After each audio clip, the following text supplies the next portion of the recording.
Hey everybody, welcome to Goshen Prepping. Do you live in the city?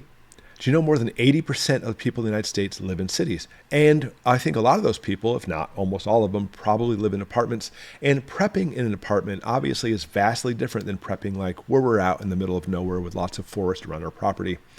So what do? Do you bug out? I still don't recommend it. I always say don't bug out unless your life depends on it. And of course in the city, that may depend, your life may depend on it because who knows what might happen.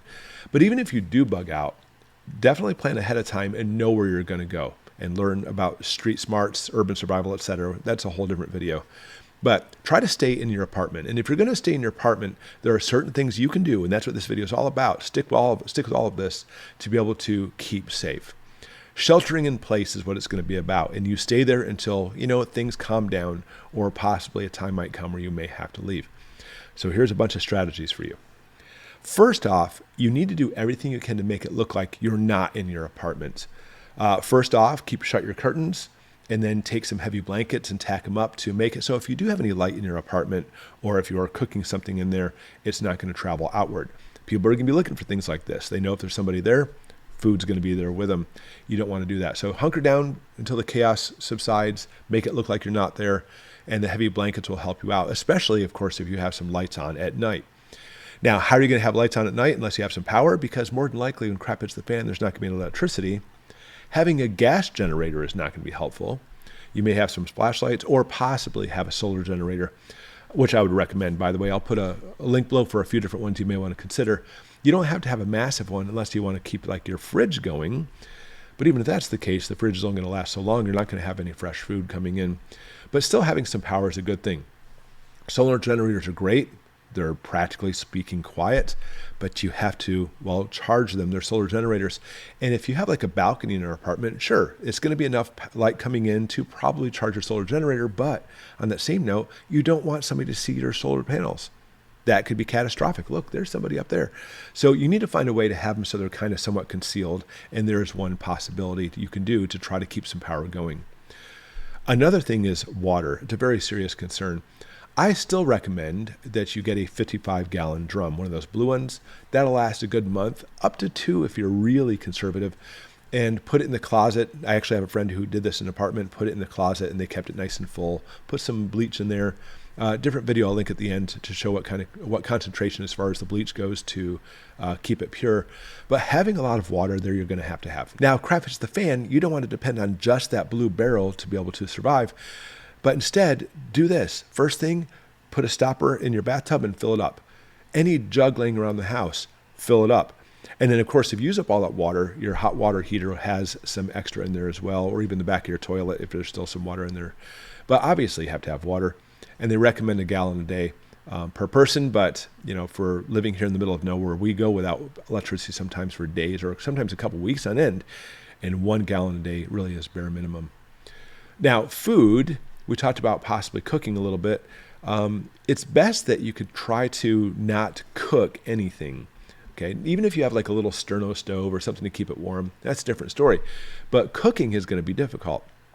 So things like rice and beans, by the way, unless it's instant rice or beans in a can, but just regular rice and beans, the dry rice and beans, take so much heat, and you're not going to have a lot of heat source available in your apartment. So I would try to eliminate those as much as possible and not have those. Of course, I always recommend canned food. Freeze-dried food too, but of course it's really expensive. Canned food lasts practically speaking forever as well, and you can literally stuff cans everywhere in your apartment.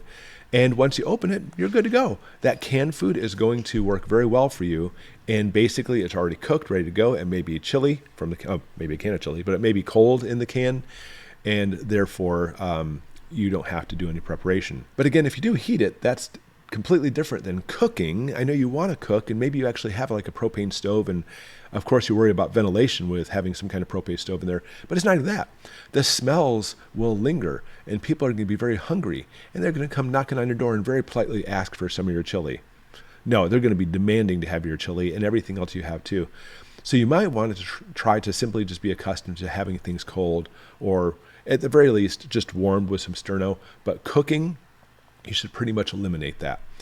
Now, still having a fire in your house, even if it's a little Sterno, even make sure you have some fire extinguishers. And even more so, have a battery-operated carbon monoxide detector, CO, because carbon monoxide, anytime you have any type of combustion, will put carbon monoxide in there. A little Sterno stove is not going to be enough to cause any problems, but to be on the safe side, have that as well. Now, something else you have to worry about is keeping warm. Maybe this happens during the wintertime, and the heat for your building, even though there is collective heat from all the apartments together, it is going to eventually dissipate into the surrounding air, and it will get cold. You need to get, first off, a tent. Have a tent, and it seems weird, but put a small tent in your living room, and as you sleep in that tent at night during the coldest time, it's going to help retain your heat inside of there. Not to mention having an appropriate sleeping bag rated for the temperature for where you live. You may want to consider getting like a buddy heater, a little propane heater or a kerosene heater. First, make sure they're rated for being indoors. But secondly, again, having a carbon monoxide detector would be helpful with that as well. Okay, you're going to be there for a while. You got lots of corned beef hash. Maybe you have enough water to last 3 months. It's going to get very quiet and isolating, and you're going to want to pull your hair out. So you have to have means of, well, at the very least, communication and entertainment. I mean, having like a walkie-talkie, you can hear people talking is one thing. Having an emergency radio is another. Listen to even music. Listen to possibly, what's going on as far as news. I think a lot of the radio stations will probably still be up and trying to put information out if that's the possibility. But if you do get emergency radio, try to get one with it. Actually, you can put headphones into it, so that way the neighbors don't know you're there or other people wandering around too. Games as well for you. Maybe you actually have your family in your apartment with you.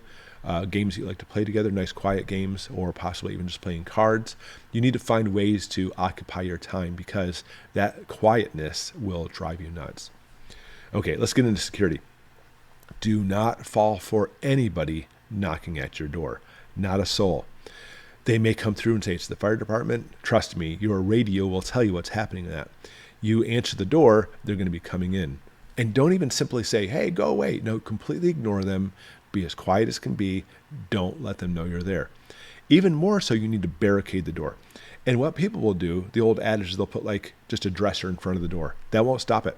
What you need to do is, here's the door, put furniture all the way up to the opposing wall and have the furniture here. So when they try to push on the door, all the furniture in between will prevent that from happening. Even if you can put some kind of board against the door, so even if they try to chop through it, it's going to hopefully stop them from coming in. Don't depend on simply just one piece of furniture because you can easily break the door and push that furniture away. Not to mention, if they have an axe, well, they're maybe coming through too, and begin to make headway, you need to be able to protect yourself. Now, even if you don't own a firearm, I would recommend the good old sound of a 12-gauge chambering being an amazing sound to let people know that you're in there. Having that chambered without them seeing you and without you still, don't use your voice. Don't simply say, you better get back. Because guess what? I mean, especially if you're like a female, but even if it's just a guy, they'll say, well, there's probably just one dude in there, and they may try to simply come in. People who are starving become very desperate and will try anything. Just simply chamber the gun, and that's it. Don't say any words.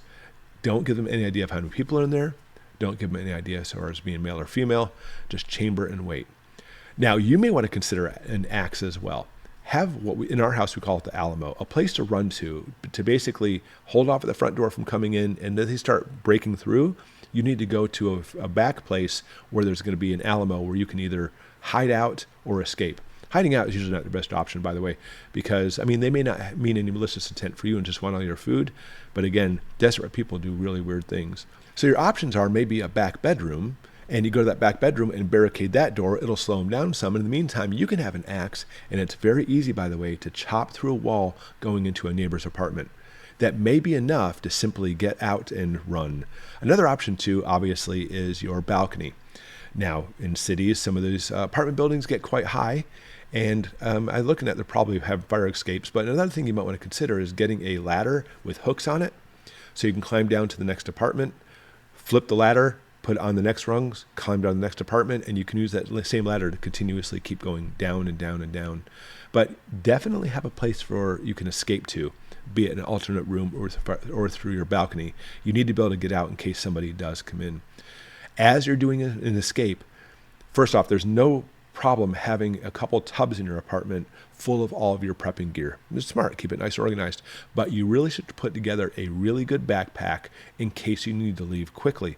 And if you are climbing down some kind of ladder, or even if it's a fire escape, putting that backpack on so you can keep your arms free is going to help you out tremendously.